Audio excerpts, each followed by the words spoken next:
Romaric Gaudin, bonjour. Bonjour. Vous êtes journaliste pour Mediapart et auteur de La guerre sociale en France, paru aux éditions La Découverte. Alors on voit qu'à chaque fois que l'on touche à la réforme des retraites en France, les Français donc se retrouvent dans la rue. Alors oui. Pourquoi sont-ils aussi attachés finalement à cet acquis social plutôt qu'aux autres ?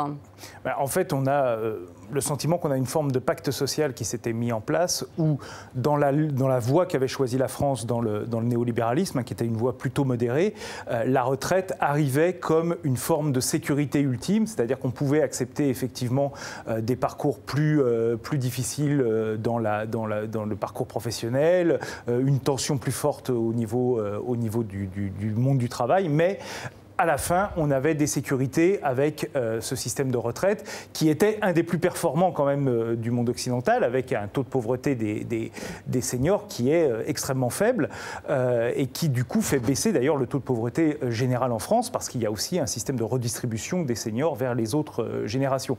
Donc il y avait un système en fait qui, d'une certaine façon, était une forme d'assurance qu'effectivement on pouvait être récompensé des efforts qu'on pouvait faire dans sa vie professionnelle, et ça c'était quelque chose qui est très ancré d'une certaine façon dans la vision sociale du... Alors cette vision sociale née de l'après-guerre en fait, où il y avait des réformes mais des compromis. Donc en fait Emmanuel Macron aujourd'hui est en totale rupture avec ses prédécesseurs. L'idée que porte en fait Emmanuel Macron, c'est effectivement d'accélérer les réformes néolibérales en France. On l'a vu avec la réforme du marché du travail dès 2017, qui complétait celle de 2016, effectivement avec la réforme de la SNCF, ensuite avec la réforme de l'assurance chômage, maintenant avec la réforme des retraites. Ce sont tout un tas de réformes qui en fait sont des réformes de structure très lourdes, très fortes, et qui en fait visent à renforcer la compétition et la marchandisation de la société en France. Et ça, c'est quelque chose qui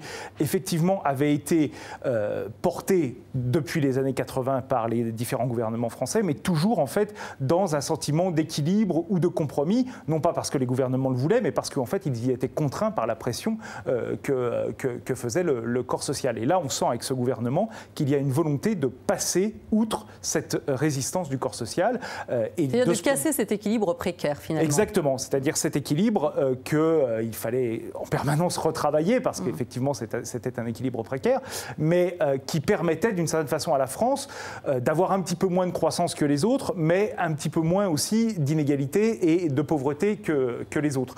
Et finalement, cet équilibre-là, le gouvernement actuel a décidé en fait de le briser pour véritablement imposer des réformes néolibérales particulièrement fortes en France. Une forme de vision un peu radicalisée du néolibéralisme. Alors c'est ce que vous expliquez dans votre livre, La guerre sociale en France. Donc vous utilisez de mots assez forts. Vous dites la politique d'Emmanuel Macron se définit comme une révolution, titre de son livre Programme de 2016, mais cette révolution est en réalité une révolution néolibérale qui viendrait renverser donc l'équilibre social et économique issu de l'après-guerre. Il s'agit de soumettre entièrement le pays à cet ordre économique, intellectuel et culturel qui s'est imposé au monde depuis les années 70 et dont la France s'est gardée n'y entrant qu'avec prudence et précaution.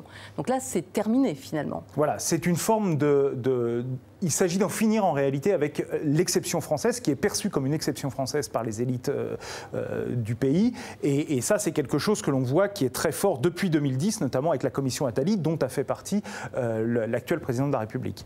Donc c'est quelque chose qui est véritablement porté par ce gouvernement, de pouvoir à un moment en finir avec justement cette exception de l'équilibre. Et c'est assez intéressant de voir que lors de son discours de présentation de la réforme des retraites, Édouard Philippe a commencé son discours par le premier mot qui est celui de la commission Attali, le temps est venu, c'est-à-dire qu'il faut en finir en réalité avec les concessions, les compromis, et donc on entre à partir de ce moment-là dans une véritable épreuve de force avec le corps social, d'où le titre La guerre sociale. Alors bon, cette épreuve de force peut nous mener où précisément ? Vous faites 4 scénarios dans votre livre. Oui, le premier scénario, c'est celui effectivement d'un gouvernement qui peut être réélu parce qu'il est à chaque fois finalement choisi par défaut contre l'extrême droite, mais pas pour son programme néolibéral, et qui néanmoins va appliquer ce programme néolibéral. Et donc on va avoir une sorte de conflit permanent entre le corps social et ce gouvernement qui peut se prévaloir d'une légitimité, mais qui en réalité est en conflit avec ce corps social. Et donc ce conflit peut mener à un durcissement autoritaire, ou en tout cas à des violences, à un état de violence permanent. C'est d'ailleurs ce qu'on voit en France depuis le début de la crise des Gilets jaunes. On voit cette espèce de violence latente qui est présente dans le corps social. Et ça, c'est quelque chose qui peut durer en fait un certain temps avec une issue incertaine. Qui peut s'installer de façon structurelle finalement. Exactement. On peut imaginer qu'effectivement, à force de passer en force contre les résistances du corps social, eh bien, on ait cette violence permanente qui se met en place. L'ambition du gouvernement, c'est de dire, finalement, une fois qu'on aura mis en place ces réformes, le corps social va s'adapter, va accepter ce néolibéralisme et va finalement rejoindre le camp du gouvernement. Ça, c'est le premier scénario. Le deuxième scénario, c'est que cette violence faite au corps social se cristallise autour du vote d'extrême droite et qu'on ait à ce moment-là, effectivement, un vote d'extrême droite qui vienne être un vote d'opposition réelle au gouvernement et qui lors de la prochaine présidentielle. Exactement, et qui devienne une option finalement crédible pour une partie de la population qui aurait mal ressenti cette politique. Et ça, c'est quelque chose qui aujourd'hui on ne peut pas véritablement exclure.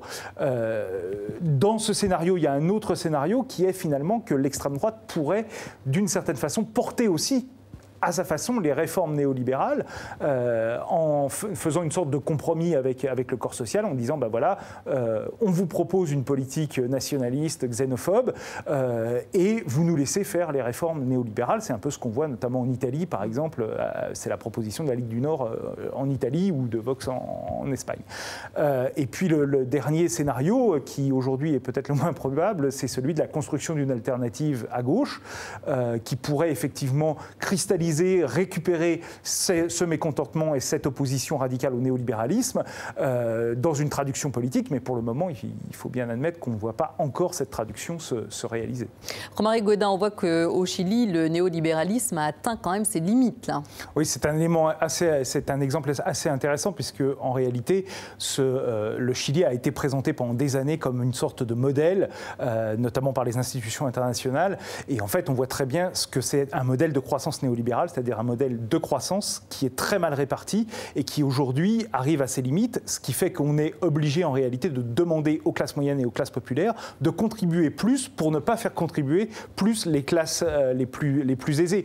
Et donc effectivement, là, on arrive à la limite de ce modèle et le fait que ça craque en réalité au Chili et également en Colombie, dans le continent sud-américain, est quand même la preuve que ce modèle-là est un peu quand même aujourd'hui arrivé à la fin de sa période historique dominante. Aujourd'hui, on est véritablement à la recherche de quelque chose qui pourrait le dépasser. Merci beaucoup Romaric Gaudin pour cette analyse. Je rappelle le titre de votre livre, La guerre sociale en France, paru aux éditions La Découverte, et que vous êtes donc journaliste à Mediapart. Merci.